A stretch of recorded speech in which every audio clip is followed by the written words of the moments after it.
حضور صلی اللہ علیہ وآلہ وسلم نے ایک مرتبہ جبرائیل علیہ السلام سے پوچھا، اے جبرائیل علیہ السلام، کبھی تمہیں آسمان سے مشقت کے ساتھ بڑی جلدی اور فوراً زمین پر اترنا پڑا ہے؟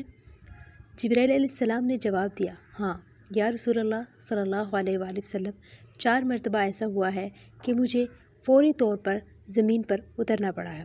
آپ صلی اللہ علیہ وآلہ وسلم نے فرمایا، وہ 4 مرتبہ کس موقع پر؟ جبرائیل علیہ السلام نے عرض کیا، ایک تو جب حضرت ابراہیم علیہ السلام کو آگ میں ڈالا گیا تو میں اس وقت عرش الہی کے نیچے تھا۔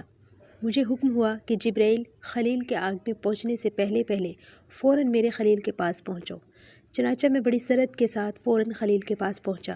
دوسری بار جب حضرت اسماعیل علیہ السلام کی گردن پر چھری رکھ دی گئی تو مجھے حکم ہوا کہ چھری چلنے سے پہلے ہی زمین پر پہنچو اور چھری کو الٹا دو۔ چنانچہ میں چھری چلنے سے پہلے ہی زمین پر پہنچ گیا اور چھری کو چلنے نہ دیا۔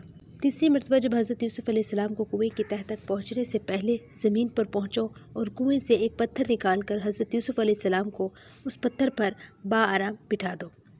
چنانچہ میں نے ایسے ہی کیا۔ اور چوتھی مرتبہ یا رسول اللہ صلی اللہ علیہ وآلہ وسلم، جب کہ کافروں نے حضور صلی اللہ علیہ وآلہ وسلم کا دندان مبارک شہید کیا تو مجھے حکم الہی ہوا کہ میں فوراً زمین پر پہنچوں اور حضور صلی اللہ علیہ وآلہ وسلم کے دندان مبارک کا خون زمین پر نہ گرنے دوں، اور زمین پر گرنے سے پہلے ہی میں وہ خون مبارک اپنے ہاتھوں میں لے لوں۔ یا رسول اللہ، خدا نے مجھے فرمایا تھا، جبرائیل، اگر میرے محبوب صلی اللہ علیہ وآلہ وسلم کا یہ خون زمین پر گر گیا تو قیامت تک زمین میں سے نہ کوئی سبزی اگے گی اور نہ کوئی درخت۔ چنانچہ میں بڑی تیزی کے ساتھ زمین پر پہنچا اور حضور صلی اللہ علیہ وآلہ وسلم کے خون مبارک کو اپنے ہاتھ پر لے لیا۔ سبحان اللہ۔